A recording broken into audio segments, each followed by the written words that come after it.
Bà chuyên nghiệp số nàng on phía lời nếu nhâm trong thơ video mới tẹt tòng pi cam tẹt tòng pi tụi nẹt tụi nông rồi biếng Microsoft Visual Studio cho mùi nằng Microsoft Azure Server Microsoft Azure Server cứ viên miền tôi này ti vừa cả store tụ này tên này thằng ó đại miến hay sầm đạp ở C-Sharp rồi có cả ra Microsoft Visual Studio đấy cứ vì thời ca chỉ là cái tham thời ca và cả form mình chẳng thời ca tầm nẹt tầm nộp mình đã si Microsoft Visual Studio cứ sum map thời form hay sum map database thời Azure Server nó sum map thời ca tục tên này chẳng mình ra nhâm thời ca bởi vậy tới số đạp tới C-Sharp rồi có Azure Visual Studio đấy cứ được interface môi trường về để dân thời ca cho tên này từ không form tới về để dân thời ca cho tên này cho nông form chẳng form nó viên thời ca cho tên này nó thời can nâng ca thời ca chun tên này thời can database chẳng á vấn tái là việc nâng ca phơ nó cứ dương miền pi ở phải là việc câu để dân ta xe nó cứ dân ta xe câu chung C-Sharp PSA C-Sharp Visual C-Sharp hay sầm đẹp ở lại dân trong và hai này cứ dân trong và hai vì là việc cho xe code by connected application cứ là việc cho xe tẹt tông cho mình actual server nó cứ miền piแบบhệ cứ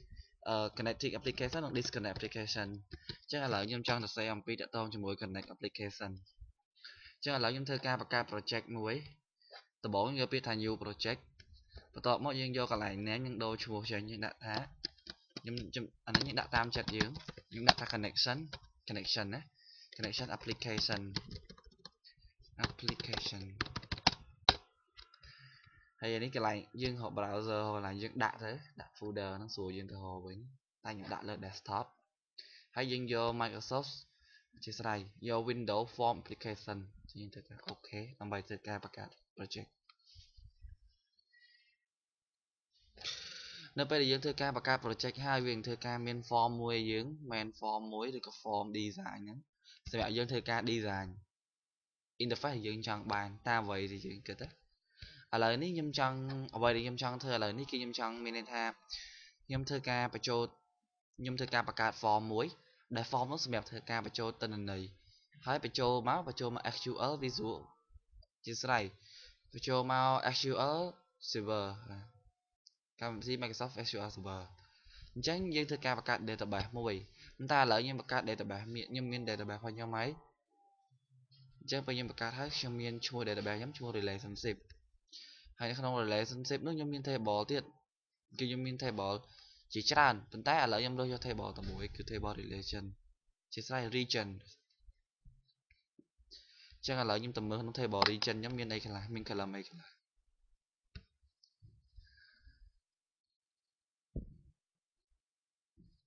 và sầm đạp không thể bỏ đi chân mà nhóm miếng cà lầm tập pí cà lầm nam mới đi cà lầm nam mới chia sẻ đi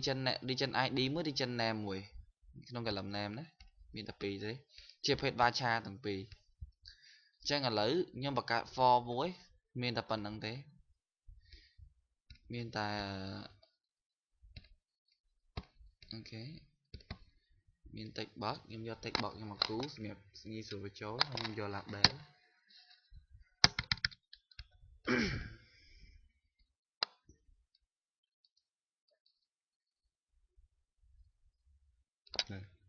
lạc đế chăm mơ video năng ấy thơ ca design tam những mơ thu ra năng thiệt đấy hay design ad mà ta là những design thòm đá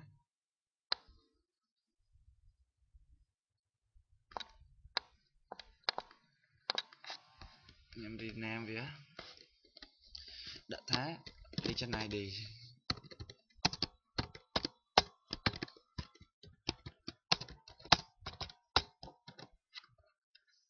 chân này đi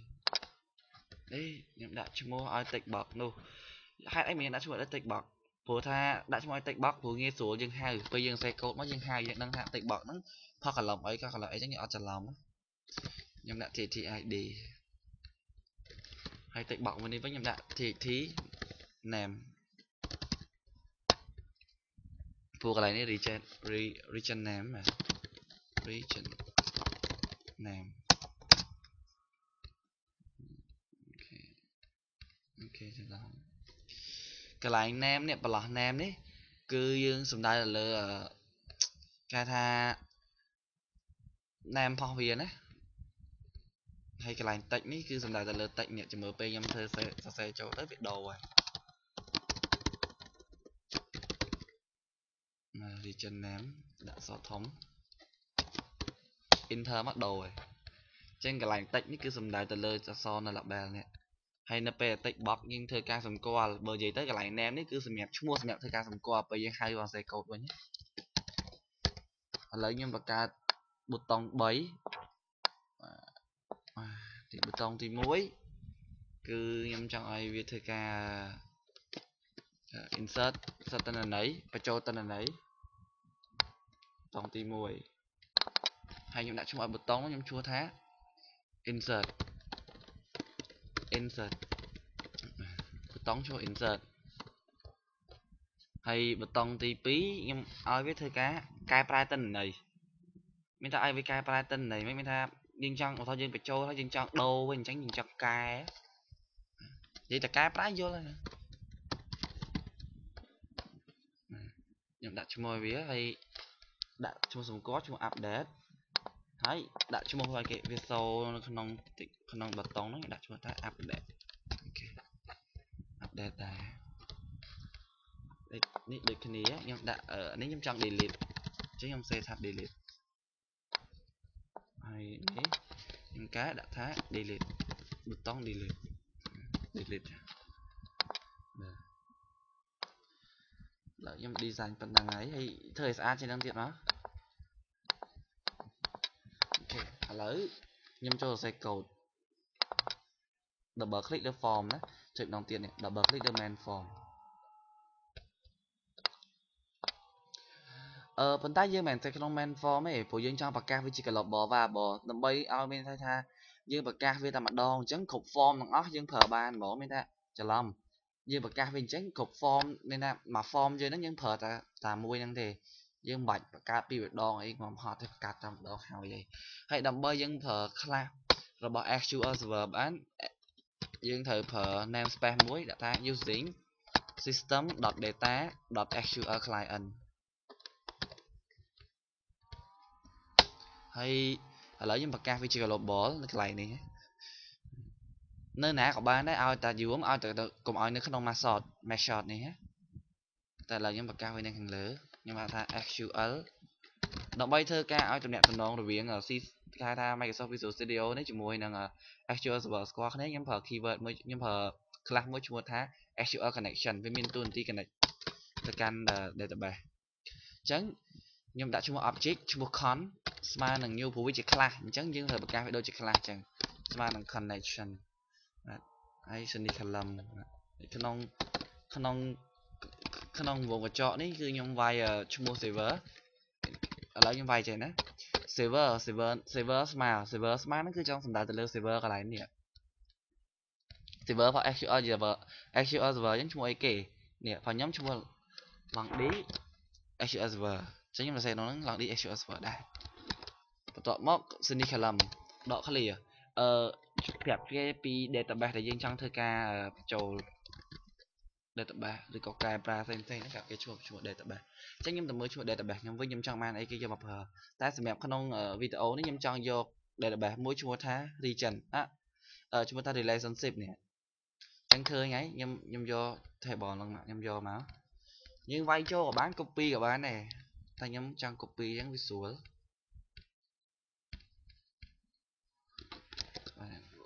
relationship តោះមក integral កន្លែង integral នេះintegrated នេះគឺយើងចង់និយាយអំពីឥឡូវខ្ញុំវាយសិនខ្ញុំយកក្រោយនេះកន្លែង integrated security smart true នេះគឺខ្ញុំចង់និយាយពីកន្លែងមួយនេះ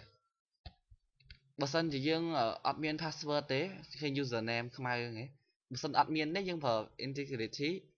security smart true យើងអត់មាន password តែបើសិនយើងមានយើងដាក់ស្មើហ្នឹងស្មើ username យើងហើយ username យើងស្មើ ឈ្មោះនេះនៅក្នុង combo box នេះហើយសម្រាប់ password យើងដាក់ semicolon មួយហើយដាក់ password ស្មើហើយ password មកប៉ុណ្ណឹងទេតែឥឡូវខ្ញុំបើឲ្យស្រួលយើងមិនដាក់ password ក៏បានដែរឥឡូវខ្ញុំមិនដាក់ password ទេអញ្ចឹងឥឡូវនេះខ្ញុំបាន connection string មួយហើយប៉ុន្តែវាខុសកន្លែងនេះឃើញខុសហើយអញ្ចឹងយើងត្រូវបញ្ជាក់ប្រាប់ទៅក្នុង Microsoft Visual Studio ថានឹងជាប្រភេទជា string អញ្ចឹងយើងដាក់ add មួយមុខអញ្ចឹងអត់ error ទេឥឡូវខ្ញុំបង្កាសរួចហើយអញ្ចឹងឥឡូវនេះខ្ញុំបាន connection string មួយហើយឥឡូវខ្ញុំចង់ធ្វើការបញ្ចូលទិន្នន័យខ្ញុំ double click លើខ្ញុំចង់បញ្ចូលទិន្នន័យខ្ញុំ double click លើប៊ូតុងឲ្យពេលធ្វើការខ្ញុំវាយទិន្នន័យចូលក្នុង region name region ID region name ហើយខ្ញុំចុច insert គឺទិន្នន័យចូលទៅក្នុងហ្នឹងហ្មងអញ្ចឹងឥឡូវខ្ញុំចុចលើប៊ូតុង insert មួយម្ដងទៀត double click លើប៊ូតុង insert អញ្ចឹងខ្ញុំប្រើពាក្យថា SQL ដើម្បីគេថាដើម្បីប្រើ insert បានយើងត្រូវតែដើម្បី insert ដើម្បីបញ្ចូលទិន្នន័យបានយើងត្រូវប្រើ SQL statement SQL statement គឺយើងត្រូវប្រកាសជា string ហើយយើងបោះ SQL statement ហ្នឹងចូលក្នុង variable ហ្នឹងឥឡូវយើងប្រកាសខ្ញុំហៅ string ដាក់ SQL ខ្ញុំប្រកាសវាជា string ដាក់ SQL insert ស្មើនឹងអញ្ចឹងយើងដាក់នៅក្នុងប្រឡោះនេះយើងដាក់នៅក្នុង double quote នេះយើងដាក់SQL statement យើងចូលអញ្ចឹង SQL statement ខ្ញុំចង់ insert ខ្ញុំដាក់ insert into table ឈ្មោះអីគេកន្លែងហ្នឹងអញ្ចឹងខ្ញុំទៅមើល table ខ្ញុំវិញថា table ឈ្មោះអី table ឈ្មោះ region មាន s ហើយកតុយ region s regions អញ្ចឹង region យូរខ្ញុំវាយឲ្យដូចទៅតែអក្សរធំអក្សរទូចអត់បញ្ហាទេ region ណាខ្ញុំបញ្ចូលនៅក្នុង region តមក region ហ្នឹងយើងត្រូវនិយាយអំពី table មួយណាអញ្ចឹងខ្ញុំបិទបាក់មុខកញ្ចក់និយាយពី column មួយណាពី column មួយណាឥឡូវខ្ញុំនិយាយពី column ខ្ញុំចង់ឲ្យវា insert ទៅលើ column មាន2ទេក្នុងហ្នឹងណានេះមើលមានតែ2ទេ region ID region name region underscore ID region underscore name អញ្ចឹងយើងវាយដូច region ខ្ញុំវាយអញ្ចឹង region underscore ID ស្បៀស1 region underscore name អញ្ចឹងឥឡូវខ្ញុំប្រកាសបានហើយខ្ញុំប្រកាសបាន name ហើយបន្ទាប់មកធម្មតាយើងត្រូវអានេះយើងប្រាប់ពី column គេហើយយើងប្រាប់ពីទិន្នន័យត្រូវបញ្ចូលប៉ុន្តែយើងអត់ដឹងថាទិន្នន័យត្រូវបញ្ចូលយើងអីគេទេសំខាន់លើ user គាត់ជាអ្នកវាយទេអញ្ចឹងយើងត្រូវប្រកាសកន្លែងហ្នឹងជា parameter មួយអញ្ចឹងយើងដាក់ keyword មួយឈ្មោះ value ដាក់មុខកញ្ចក់ក្នុងហ្នឹងឈ្មោះក្នុងហ្នឹងយើងដាក់ប្រកាសវាជា parameter ប្រកាស parameter ឈ្មោះ reg underscore id តំណាងឲ្យ region id ហើយ parameter មួយទៀត reg underscore name អញ្ចឹងតំណាងឲ្យ region name អញ្ចឹងប៉ុណ្ណឹងចប់ហើយ insert statement ខ្ញុំ save បានហើយបន្ទាប់មកខ្ញុំប្រើ SQL command builder អធិស្ឋាន SQL command ដើម្បីយើងប្រើ SQL command ហ្នឹងដើម្បីធ្វើការទាញយក SQL statement ខាងលើនេះយកមកធ្វើការឲ្យវា execute ឲ្យវាកណនីឬក៏ឲ្យវាធ្វើអីផ្សេងអញ្ចឹងអញ្ចឹងឥឡូវខ្ញុំប្រើ SQL command ខ្ញុំវាជា class អញ្ចឹងខ្ញុំប្រើប្រកាសវាដូចជា class អញ្ចឹងខ្ញុំដាក់ cmd ស្មើនឹង new SQL command ហើយក្នុងវងកញ្ចក់នេះគឺយើងដាក់ឈ្មោះនេះកន្លែងនេះ variable ដែលយើងប្រកាសហ្នឹងអញ្ចឹងមានថា variable មួយអក្សរនេះគឺ SQL string SQL select insert នេះគឺស្មើនឹងនេះទាំងអស់នេះតែម្ដងមានថាទាំងអស់នេះគឺ SQL statement ទាំងអស់នេះបោះទៅក្នុង variable មួយនេះហើយអញ្ចឹងខ្ញុំគ្រាន់តែហៅ variable មួយហ្នឹងមកជឿមានថាដូចទាំងអស់នេះអញ្ចឹងដូច insert statement នេះអញ្ចឹងចេះឡើយខ្ញុំហៅវាប៉ុណ្ណឹងតែបើសិនយើងចង់ដាក់ទាំងអស់នេះក៏បានដែរចង់ដាក់ទាំងអស់នេះក៏បានដែរដាក់ក៏បានដែរដាក់ចូលក្នុងហ្នឹងហ្មងក៏បានដែរតែឥឡូវឲ្យស្រួលយើងមិនបាច់ទេកុំឲ្យវាវែងយើងប្រើ variable ហ្នឹងតែម្ដងព្រោះយើងប្រកាសវាហើយអញ្ចឹងបញ្ជាក់ម្ដងទៀតខ្ញុំហៅខាងលើនេះមកតមកវាប្រាប់ថាឲ្យយើងប្រាប់ connection គេ connection មួយណាយើងទៅតាម connection មួយណានេះ connection របស់យើងនេះឈ្មោះ con អញ្ចឹងខ្ញុំដាក់ con ចូលរួចរាល់ហើយមួយហើយអញ្ចឹងបន្ទាប់មកយើងត្រូវបន្ទាប់ពីយើងឲ្យវាធ្វើការដាក់ចូលក្នុង command builder ឲ្យវាធ្វើការទុកគាត់ execute ហើយយើងត្រូវប្រាប់គេថា dương thử phải cho không tích bọc mùi na cái lại region ID region name đi phải cho tích bọc mùi na mình chắc như tập kì chắc những phải SQL CMD để chúng ta ban bị object mà robot class chúng mua tha SQL command đi thì đạo CMD dot parameter dot add bắt bạn một chó hay nó không nắng như đặt double quote muối cứ cái này nó như trang phép cái âm phí cái này nó như trang phép cái âm phí chung parameter chung ấy đặt chung parameter đi chấn lại đi phép kế parameter hái không biết muối phép biết haประเภทcái này nó chỉ ประเภท cái kì ประเภทrobot table robot column មួយ column region ID เนี่ยประเภทអីគេអញ្ចឹងយើងដាក់យើងប្រើ keyword មួយឈ្មោះថា SQL DB type ចឹងយើងទៅមើលថាប្រើអីគេខ្ញុំប្រើ varchar អញ្ចឹងក្នុងហ្នឹងខ្ញុំត្រូវដាក់ SQL DB type .varchar ដែរអត់អាចដាក់ខុសពីនឹងបានទេហើយ .value ពេលថាតម្លៃហ្នឹងបោះឲ្យគេអញ្ចឹង .value ស្មើកន្លែងហ្នឹងស្មើបន្តិចបោះរបស់យើងទៅមើលតិចបោះរបស់យើងឈ្មោះអីគេនេះតិចបោះនេះឈ្មោះថា txt underscore id អញ្ចឹងស្មើនឹង txt underscore id .text ព្រោះថាត្រូវចាំដាក់កតុយ .text រហូតឲ្យយើងប្រើtext box ឬក៏ combo box ក៏ដែរឥឡូវខ្ញុំបង្កាសទៅមួយទៀតទុកគ្រាន់ឲ្យវាចូលregion id region name អញ្ចឹងខ្ញុំហៅ parameter វាយកមកប្រើនោះ parameter វានេះ parameter មួយនេះណា region id region name អញ្ចឹងខ្ញុំហៅ parameter ក្បៀសវាហើយបន្ទាប់មកកន្លែងនេះយើងប្រាប់មិនអញ្ចឹងប្រាប់ពីប្រភេទវាជាប្រភេទអីគេប្រភេទនៃ column ហ្នឹងជាអីគេយើងប្រើ keyword មួយឈ្មោះថា SQL DB type .varchar ដែរផងខ្ញុំ varchar អញ្ចឹងខ្ញុំដាក់ varchar ដែរតែបើសិនថាយើងអីផ្សេងដាក់តាម database យើងបង្កើតហ្នឹងមកហើយបន្ទាប់មកប្រាប់ពី text box ពី text box របស់យើង text box របស់ខ្ញុំឈ្មោះ txt name នេះ txt name កន្លែង txt name នេះគឺបានមកពីកន្លែងនេះខ្ញុំដូរឈ្មោះវានេះខ្ញុំនេះ txt name នេះ text box មួយនេះខ្ញុំកែជួយដាក់ថា txt name មើលនេះក៏បានដែរឃើញហើយអូខេបន្ទាប់មកហើយប៉ុណ្្នឹងហើយខ្ញុំប្រើនេះតែម្ដងឥឡូវខ្ញុំបញ្ចូលបាន text box 2ហើយឃើញទេបញ្ចូល2រួចរាល់ហើយអញ្ចឹងខ្ញុំឲ្យវាធ្វើការ execute អញ្ចឹងដើម្បីនៅពេលយើងធ្វើការ execute ពេលដែលយើងធ្វើការ add អានេះឥឡូវខ្ញុំប្រើ insert ឬក៏ add នឹងឯងខ្ញុំត្រូវប្រើ execute non query ព្រោះពេលតម្លៃចេញវាមកគឺ1ហើយ0បើសិនជាយើងបញ្ចូលរួចរាល់បញ្ចូលត្រឹមត្រូវវាលោតលេខ1តែបើសិនយើងបញ្ចូលខុសជាន់ primary key ឬទៅន័យ duplicate គឺវាលោតលេខ0អញ្ចឹងឥឡូវខ្ញុំដាក់ cmd.execute non query បិទបាក់មួយចោលពេលហ្នឹង execute វានឹងធ្វើការ show ហើយ show លេខ1ឬក៏លេខ0ឬក៏លេខ1ប៉ុន្តែវាអត់ show ឲ្យយើងឃើញទេតែបើសិនយើងចង់ឲ្យវា show លេខ1ឬក៏លេខ0ឲ្យយើងឃើញយើងធ្វើអញ្ចឹងយើងដាក់លក្ខខណ្ឌយើងដាក់ថា if អូខេបាច់ទេយើងដាក់ message box តែម្ដង message box .show ឲ្យវា show ពីអីឲ្យវា show ពីអាមិញយើង execute non query បាក់មកកញ្ចក់ .toString ព្រោះវាថាវាតម្លៃក្នុងនេះជា int អញ្ចឹងយើងដាក់ .toString ដើម្បីធ្វើការបោះតម្លៃរបស់ execute non query នេះចូលទៅក្នុង message box ព្រោះ message box វាយកបានតែ string ទេតែ execute non query នេះវាជា integer អញ្ចឹងត្រូវដាក់ .toString ដើម្បីឲ្យវាទៅជា string ដើម្បីយើងធ្វើការបោះ string ហ្នឹងទៅឲ្យ tick box វិញជាស្រ័យ message box អញ្ចឹងប៉ុណ្ណឹងរួចរាល់ហើយអញ្ចឹងឥឡូវខ្ញុំសាក execute អូខុសមួយណា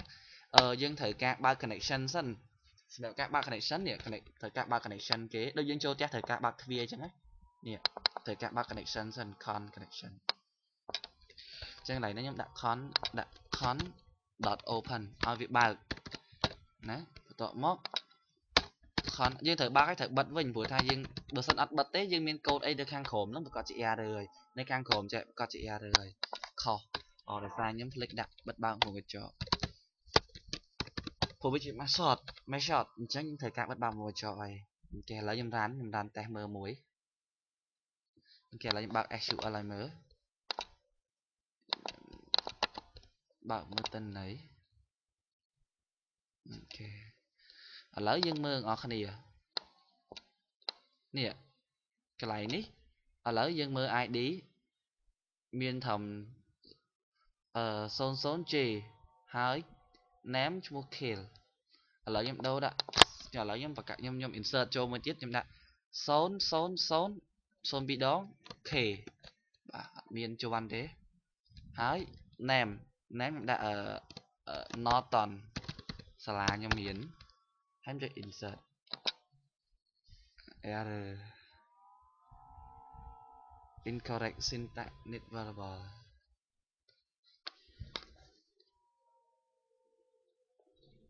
option mà nó bắt mảnh khó để dương khó để xa cái lạnh vừa là unique dương thời miền a mà nhưng đã là đã tới ran tới là rồi ok lỡ từ mưa tinh này phải nhóm là những trong video là số nè trong video tiết execution là nhân trong video là ID lệ son son buồn son son pi cho nó son son bài đó hay là pi hay nhập đặt thá nó toàn nhắm insert thì nhé về chỗ với lột lệ mùi ao vậy mình check box thay lệ mùi để về chỗ nhé ok cho nhầm sẽ execute mới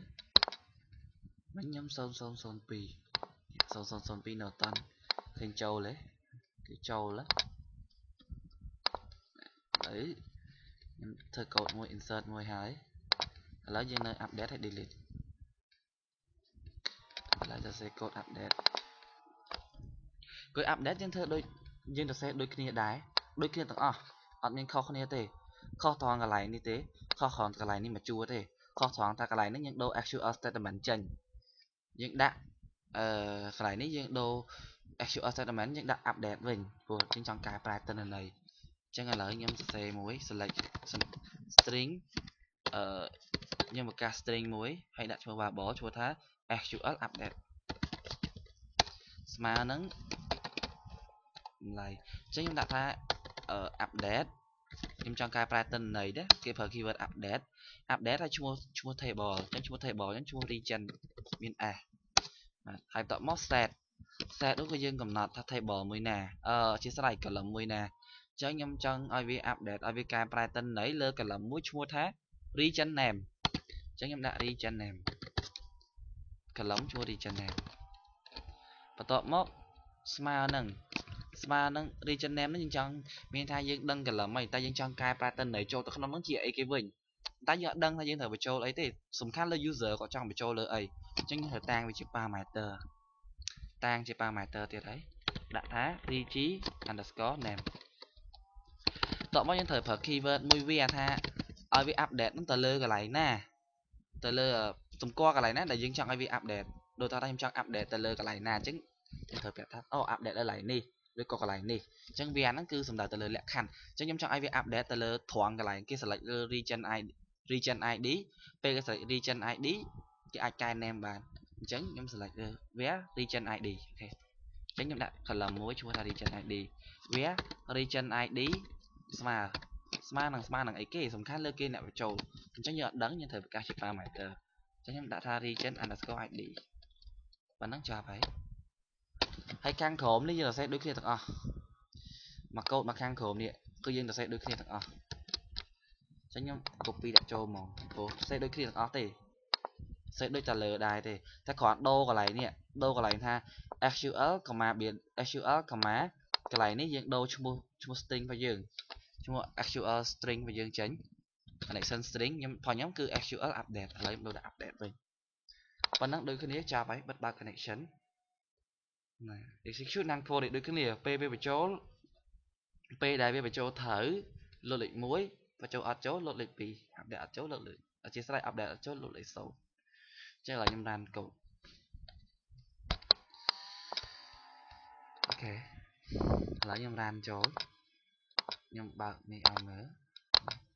ở nhâm trang cai phải nhâm son son pi ní nó toán ấy ở từ chìa việc thật ân du mình chắc nhâm xé nhâm hãy son pi son pi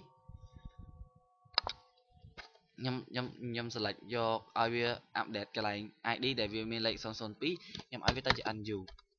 ចឹងខ្ញុំ update error ទៀតហើយខុសកន្លែងណាមួយ near incorrect syntax near អូខេកូដខាងលើ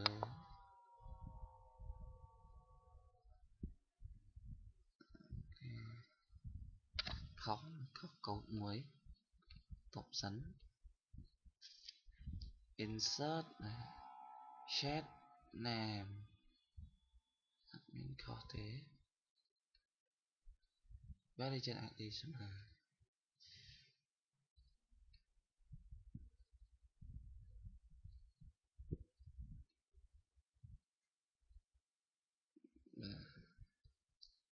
ដូចជាអត់មានខុសទេសាក់រ៉ាំតែម្ដងទៀត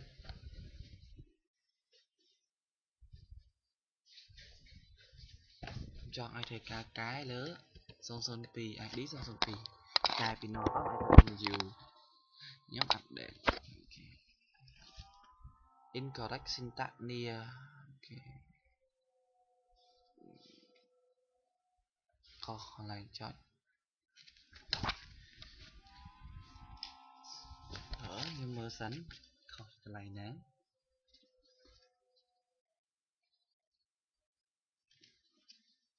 ឈ្មោះ parameter ត្រូវហើយ update table set បាទខុសកន្លែងនេះអត់មានវងកញ្ចក់ទេខុសកន្លែងនេះ set អមមែនកន្លែងនេះអត់មានវងកញ្ចក់ទេយើងដាក់ set ហើយ column យើងយកតែម្ដងតមកឈ្មោះ column ហើយ var តែម្ដងលេខ error ហើយខុសទៀត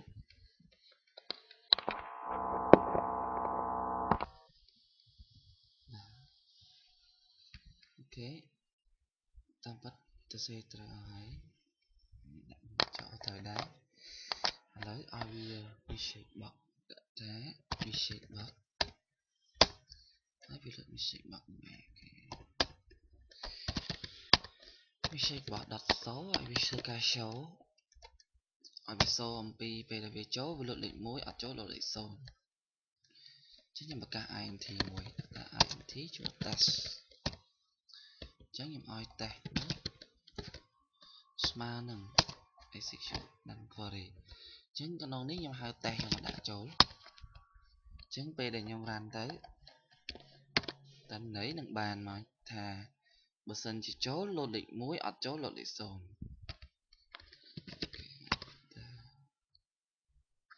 ហើយយើងត្រូវដាក់ dot to string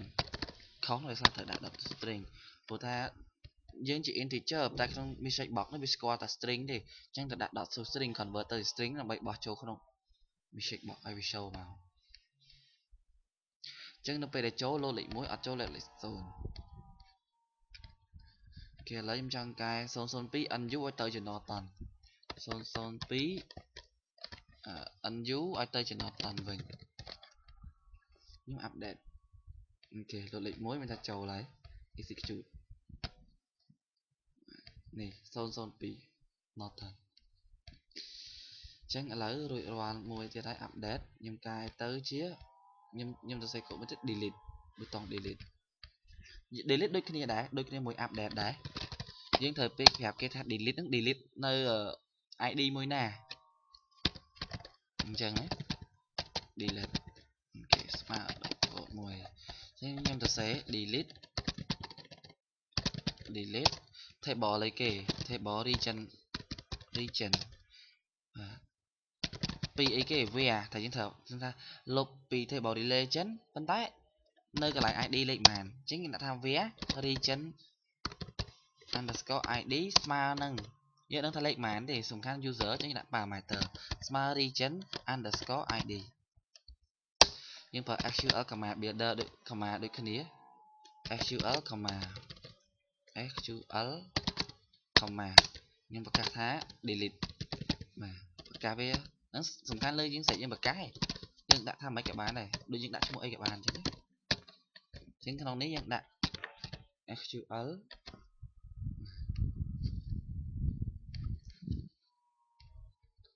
vàต่อទៀតឥឡូវកន្លែងនេះខ្ញុំហៅឈ្មោះ variable នឹងចូលដើម្បីឲ្យវាដំណើរការ string របស់ខ្ញុំSQL string របស់ខ្ញុំតមកប្រាប់ពី connection ដូចខាងលើដូចគ្នាអត់មានខុសទេតមកឲ្យវាធ្វើការ